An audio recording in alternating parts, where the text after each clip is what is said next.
हे what's up guys, welcome back once again. दोस्तों, आज की कहानी जो एक्सप्लेन करने जा रहे हैं उसका नाम है बेकी।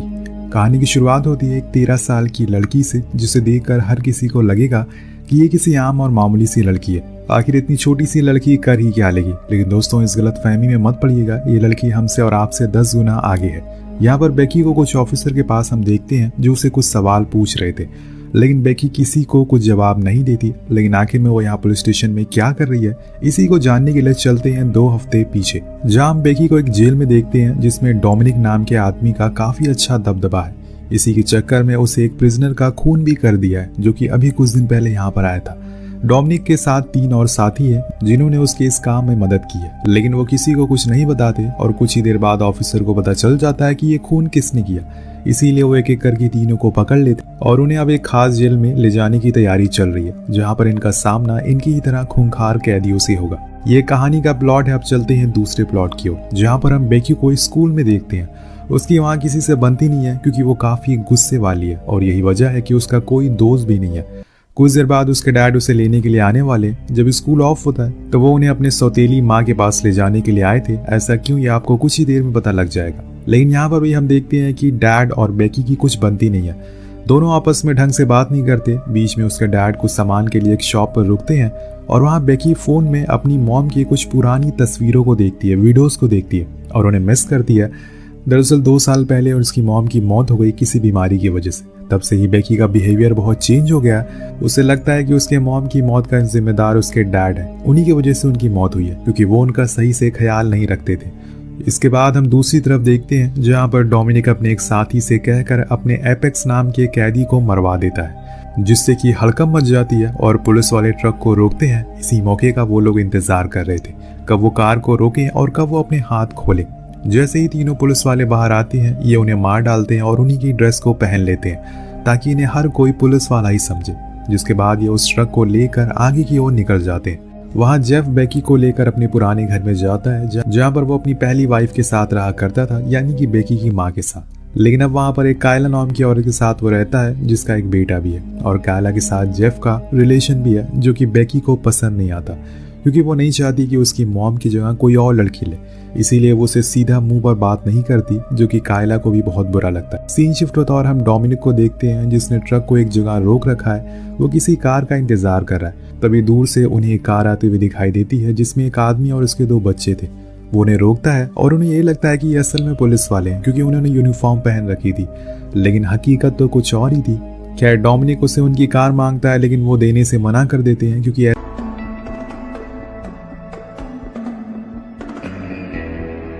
ऐसे पैदल वो कहाँ तक जाएंगे। और ये बात डोमिनिक को पसंद नहीं आती। वो सबसे पहले तो उस आदमी को मारता है और फिर उन दोनों मासूम बच्चों को भी मार डालता है। वो चीखते हैं, चिल्लाते रहते हैं, लेकिन वहाँ उनके आसपास कोई नहीं था। उधर हम जेफ को देखते हैं, जो सभी के साथ खाना खा रहा होता है, और इसी बीच वो बेकी को बताता है कि वो और कायला अब शादी करने वाले। उसे लगता है कि वो खुश होगी ये सुनकर, लेकिन वो बहुत गुस्से में आ जाती है और वहां से अपने डॉग को लेकर जंगल की ओर चली जाती है, जहाँ पर उसका एक खुद का सेफ हाउस था, जो कि उसकी मॉम ने बनाया था। यहाँ वो लोग काफी समय बिताया करते थे। हम देखते हैं कि बेकी को इतना गुस्सा आता है कि वो जगह की सारी चीजों को तोड़ना फोड़ना शुरू कर देती है, कि अभी उसकी मॉम को मरे हुए 2 साल भी नहीं हुए और तभी तक उसके डैड ने किसी और से शादी का प्लान बना लिया। यही सोचकर वो बहुत उदास हो जाती है। लेकिन तभी उसे वहां पर एक मिस्ट्री बॉक्स मिलता है, जिसे खोलने पर उसे उसकी मॉम की काफी चीजें मिलती है, जिसमें उनके ब्रेसलेट थे, उनकी बहुत सी चीजें। लेकिन एक सबसे खास चीज थी, और वो एक बड़ी सी चाबी थी, जिस पर कुछ अजीब सा सिंबल बना हुआ था, जो क्या चीज को दर्शाता है ये किसी को पता नहीं। बेकी को समझ नहीं आता, पर इतनी में वहां पर हम देखते हैं कि बाहर एक कार आकर रुकती है, जिसमें से वही 3 भागते हुए कैदी बाहर निकलते हैं, जिन्हें शायद यहीं पर आना था। वो फौरन अंदर जाते हैं और जेफ के ऊपर बंदूक तान कर पूछते हैं कि वो चाबी कहाँ पर है, कि ये लोग किस बारे में बात कर रहे हैं। वो कुछ नहीं कहता, इसीलिए डोमिनिक गुस्से में आ जाता और चिल्लाने पटकने लगता है। इतने में कायला और उसका बेटा वहां से भागने की कोशिश करते हैं, लेकिन बाहर उसका साथ ही उसे पकड़ लेते हैं और फिर अंदर ले आते हैं। अब इन तीनों को यहाँ पर हॉस्टेज बना लिया जाता है। जब तक इन्हें वो चाबी नहीं मिलेगी, तब तक वो कहीं जाने वाले नहीं है। लेकिन वो चाबी तो बेकी के पास है और वो इस समय इनसे दूर है। उसे पता भी नहीं कि असल में घर में क्या चल रहा है। यहाँ डोमिनिक बार बार एक ही सवाल करता है। जब वो तंग आ जाता है तो कायला के पैर में एक गोली मार देता है, जिससे कि वो सच बता दे। लेकिन उसे कुछ पता ही नहीं था इस गोली की आवाज़ बेकी को भी सुनाई देती है। इसीलिए वो फौरन घर की ओर आती है और तब इन्हें देखती है और फौरन दूसरी तरफ से अपने रूम के पास जाने की कोशिश करती है, जहाँ से वो अपना फ़ोन ले सके और किसी को बुला सके। लेकिन अफसोस कि वो अपने बस वॉकी टॉकी को ही ले पाती है, क्योंकि तब तक वहाँ पर डोमिनिक आ जाता है और वो उसे बचकर छुप जाती है। असल में पूरे घर की वो छानबीन करने लगा था, पर उसे जो चाहिए वो कहीं और ही है, किसी और के हाथ में। इतने में वो फिर से कायला के पास जाता और उसे और तड़पाने के लिए, लेकिन तभी वहाँ रखे हुए वॉकी टॉकी से बेकी की आवाज़ आने लगती है। वो असल में उसे कहती है कि तुम उन्हें छोड़ दो वरना मैं पुलिस को कॉल कर रही हूँ। लेकिन डोमिनिक को पता था कि उसका फ़ोन तो यहीं पर है, इसीलिए वो ऐसा कर नहीं सकती और इसीलिए वो चुपचाप उसे यहाँ आने को कहता है। लेकिन बेकी तो उल्टा उसे धमकाने लगती है, जिससे वहाँ बैठे उन कैदियों को अंदाजा हो जाता है कि ये लड़की काफी शातिर है, इतनी आसानी से हाथ में नहीं आने वाली। इसलिए डोमिनिक अब यहाँ पर जेफ को आगे करता है ताकि उसे तड़पा कर वो आ जाए, क्योंकि उसे पता चल चुका था कि बेकी कायला की बेटी नहीं है बल्कि जेफ की है। इसीलिए वो उसे लेकर बाहर गार्डन में जाता है, जहाँ से एक आग में एक लकड़ी निकाल कर उसके मुंह पर लगा देता है। फिर उसकी चीखें बेकी को सुनाता है और कहता है कि जितनी जल्दी हो सके यहाँ पर आ जाओ वरना मैं इसे मार दूंगा। लेकिन जेफ कहता है कि यहाँ पर मत आओ, तुम जाकर पुलिस को कॉल करो। ये सुनकर डोमिनिक और गुस्से में आ जाता और उसे बहुत मारने पीटने लगता। तभी बेकी के मुंह से गलती से निकल जाता है कि जिस चाबी को तुम ढूंढ रहे हो वो असल में मेरे पास है और उसे मेरे पास से ले जाना इतना आसान नहीं है, तुम्हें उसके लिए संघर्ष करना होगा। लेकिन यहाँ डोमिनिक जेफ को और तकलीफ दे रहा था। उसकी चीख सुनकर बेकी भागते हुए उसके पास आने लगती है, पर इतने में जेफ उसी आग को डोमिनिक और उसके साथी पर फेंक देता है और वहां से भागने लगता है। लेकिन इसी बीच उसके सामने बेकी आ जाता है, जिससे वो कहता है कि जाकर तुम ऑफिसर को कॉल करो वरना ये हम सभी को मार देंगे। लेकिन इतने में पीछे से डोमिनिक आ जाता है और उसे वहीं गोली मार देता है। उसकी आंखों के सामने उसके डैड की मौत हो जाती है, जिसे फिर क्या, बेकी पूरी तरह से पागल हो जाती है और भागना शुरू करती है। लेकिन यहाँ डोमिनिक उसे पकड़ लेता और उससे कहता है कि अब तुम यहाँ से कहीं नहीं जा सकती, चुपचाप वो चाबी मुझे दे दो, यहाँ से निकल जाओ। लेकिन बेकी वो चाबी उसकी आंख में घुसा देती है और झटके से बाहर निकाल लेती है, जिससे उसकी पूरी आंख बाहर आ जाती है और लटकना शुरू कर देती है। वो दर्द के मारे चिल्लाना शुरू करता और मदद के लिए अपने साथियों को बुलाता है। इतने में बेकी वहां से रफू चक्कर हो जाती है। डोमिनिक फौरन घर में जाता है, अपनी उस लटकती हुई आंख को लेकर अपने साथी से कहता है कि इसे काट दो। अब उसका साथी उसे काटता है, जिससे कि डोमिनिक दर्द के मारे चिल्लाता रहता है। और फिर थोड़ी देर बाद जब सब कुछ शांत हो जाता है तो उसे थोड़ा आराम मिलता है। वो अपने एक साथी काल को बेकी को ढूंढने के लिए भेजता है, जहां भी दिख जाए, और कहता है कि जहां भी वो दिख जाए उसे मार देना, ये मेरा ऑर्डर है। लेकिन उसे ढूंढ पाना इतना आसान नहीं था, क्योंकि वो इन लोगों से 4 कदम आगे रहती थी। बेकी भागकर अपने उसी सेफ हाउस में चली जाती है जहां पर वो पहले थी। वहां पर कुछ ऐसे टूल्स बनाती है जिससे कि किसी भी इंसान को मारा जा सके, यानी कि अब वो आर पार की लड़ाई लड़ना चाहती है और अपने डैड की मौत का बदला लेना चाहती है। कुछ देर बाद वहां पर काल पहुंच जाता और उसे देखकर बेकी छत पर आ जाती है। उससे कहता है, देखो तुम अभी छोटी हो, इसीलिए अभी हम तुम्हें कुछ नहीं करेंगे, तुम बस उस चाबी को मेरे हवाले कर दो, हम फिर यहाँ से चले जाएंगे।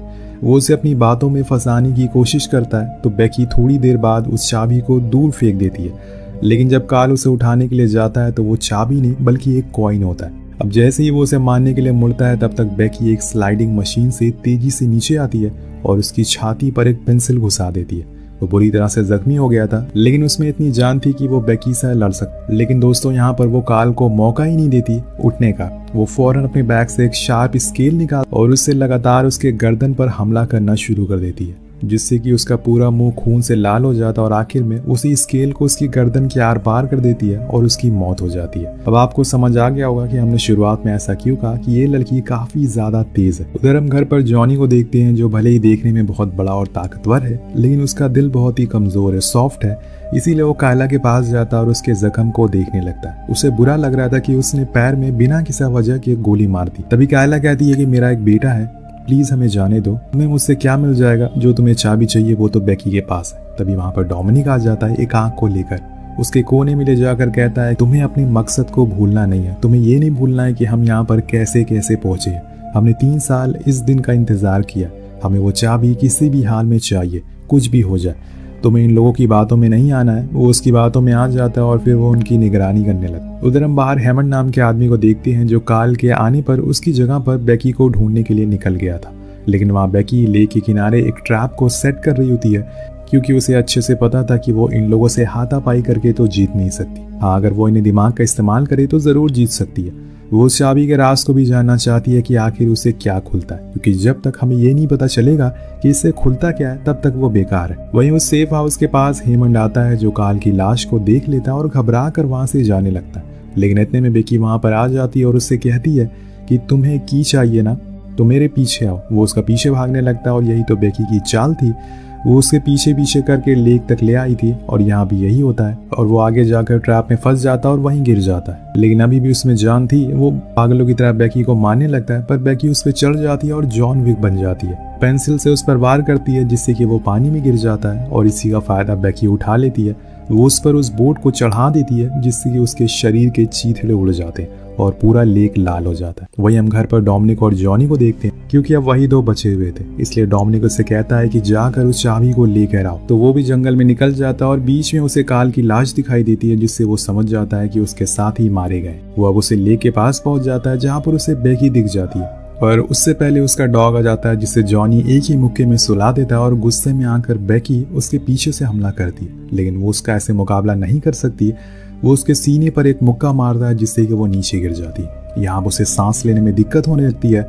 वो तड़प रही थी। या फिर जॉनी ये देखकर बहुत अफसोस करता है, क्योंकि अब वो किसी बच्चे को खुद के हाथों से मारना नहीं चाहता। उसने उस दिन कार में बैठे दो बच्चों को भी मार दिया था जिनकी कोई गलती नहीं थी, और आज वो बेकी को नहीं मानना चाहता। इसीलिए वो उससे कहता है कि तुम किसी को कुछ बताओगी नहीं, यहाँ से चली जाओ, मैं भी जा रहा हूँ। अब ये काम मैं और नहीं कर सकता हूँ, मैं और मासूम बच्चों को नहीं मार सकता। कुछ देर बाद अंधेरा हो जाता है और बेकी रात होने पर अपने डैड की लाश के पास आती है और रोने लगती है। वो भले ही उनसे सही से बात ना करती हो, लेकिन वो उन्हें प्यार जरूर करती थी। आखिर वो उसके पिता थे। जाते जाते वो उनसे कहती है कि मॉम को हेलो कहना मेरी तरफ से, जिसके बाद वो घर की ओर बढ़ती है और कायला को विंडो से एक इशारा करती है कि वो सेफ है।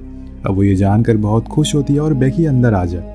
इसीलिए वो डोमिनिक का ध्यान भटकाना शुरू करती है और उसे वही सवाल करने लगती है जो शायद आप भी मुझसे पूछना चाह रहे हो, कि आखिर उस चाबी में ऐसा क्या है जिसके लिए डोमिनिक ने अपने साथियों को खो दिया। वो कहता है कि तुम्हें अंदाज़ा भी नहीं कि वो एक चाबी पूरी दुनिया को क्या से क्या बना सकती है। तुम्हें उसकी कीमत का अंदाज़ा भी नहीं है। अब इसके आगे वो कुछ और बता पाता तब तक बाहर खड़ी कार का सायरन बजने लगता, जिससे उसे लगता है कि शायद वहाँ पर कोई पुलिस वाला होगा।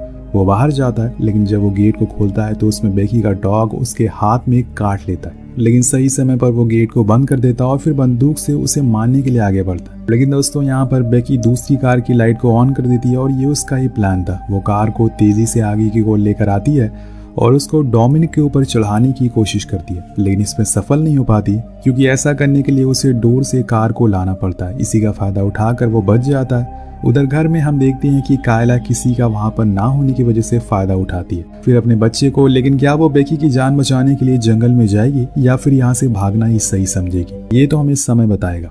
वहां पर हम बेकी और डोमिनिक को आमने सामने देखते हैं। उनके बीच में आग जल रही होती है। डोमिनिक कहता है कि तुम अब एक अनाथ हो गई हो, तुमने 2 लोगों को मारा भी है जिसके लिए तुम्हें जेल भी होगी, उसके बाद तुम्हें एक्सेप्ट भी कोई नहीं करेगा। लेकिन बेकी उसकी बातों में नहीं आती और उसके ऊपर पेट्रोल फेंक देती है और उसे आग की वजह से जलना शुरू हो जाता है। लेकिन वो